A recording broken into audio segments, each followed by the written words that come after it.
Deathstroke number 13, written by Rob Liefeld and Joshua Williamson, art by Eduardo Pansica. This is a quick one because it's literally just an extended fight scene. So we open up, there's some chaos on the highway, and Deathstroke's like, man, all these low-level goons think they can come at me, Deathstroke, and they'll end up dying, because I'm not going to die to anybody but the best. But this guy who's attacking me, aw, geez, he might just be the best. And we see it's a guy named Deadborn, sure, and they just keep on fighting on the highway until Deathstroke's like, okay, I need to put a little bit of distance between me and him. So he hops on a motorcycle that already has a rider and just steals it as he tries to drive away. And Deadborn takes another motorcycle. And it's like, boy, how did this all happen?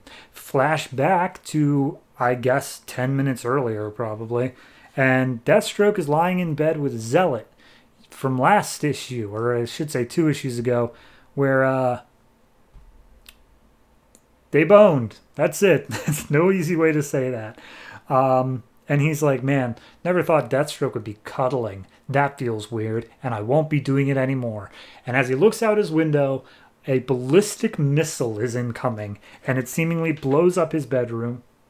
And in walks Deadborn, saying like, all right, Deathstroke, get ready for the fight of your life, unless you're already dead, but then you would have been a letdown anyway. So then Deathstroke fights him and be like, oh, you come into my house and insult me? But, yeah, then Deadborn gets the upper hand and tosses him around the property a little bit. But wouldn't you know it, Zealot also managed to survive the missile hitting the bedroom and runs a motorcycle into Deadborn, allowing Deathstroke to make an escape briefly as Zealot's like, I can help. And he's like, no, I don't want you in this book anymore. He says something about his ego, but I think that's the real reason why. So anyway, cut back to now. They're still riding the motorcycles, and there are simultaneously on this highway 2 houses being moved by trailer truck, like with all of their belongings inside still in place. So Deathstroke lunges into the house. They have a brief little fight scene there. He's thrown through a window into the other house as they continue their brief little fight scene. And then Deadborn strings up Deathstroke strings up Deadborn around a passing street sign just long enough for him to pull out his sword and cut off Deadborn's arm. And he's like, ha! I'm not here to kill you, Deathstroke.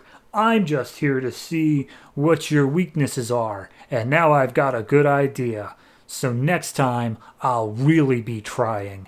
And Deathstroke's like, he wasn't really trying. Dear Lord, I may have finally met my match. So then we get a meanwhile on Jericho, who he's like, hey, did Deadborn kill my dad? And he's like, no, he just as you requested, Deadborn merely got the information. Your dad is in perfect fighting shape. And Jericho's like, perfect. And by the way, this whole time he's just beating up random guys in a like training room. And then his mom comes in and is like, Jericho, these mind games will only anger your dad, and he's at his best when he's angry. And Jericho's like, that's the point. I want Dad to be at his best when I beat him. That way he knows he's been truly defeated, and I will lead an army against him. Dun, dun, dun. Okay. Here's the thing. I like it a lot more, even just by the art, because last arc was drawn by Rob Liefeld. This arc at least looks good, so I'll give it that credit right off the bat. It does some weird things with Deathstroke's helmet, more in particular that it does like a flap lift up sort of thing, like an Iron Man style, like the front of it just lifts up. Not a fan of that, but regardless, it's okay. Writing-wise, I feel like we're just trying to ignore the entire last arc. If that makes, like, nothing in that should ever be mentioned again. So, yeah, there's that. On its own, it's fine. It's setting up a whole Jericho thing. It does feel really, really similar to the first arc, where his other son was trying to kill him and was sending people after, like, doesn't it?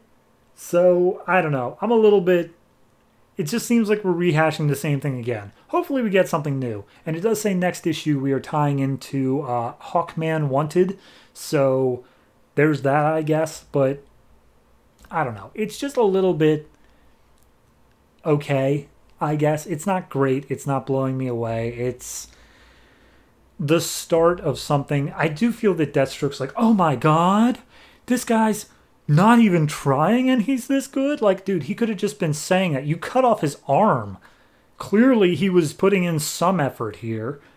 I don't know. It's I feel like that first arc really is how I pictured Deathstroke in my head, as this just unlovable bastard of a human being.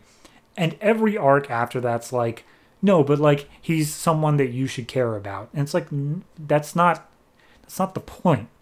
I don't want to care about him. So yeah, overall, I'll give it a 6.5. It's okay. It's not great. It's just the next issue of Deathstroke, as it has been for quite some time.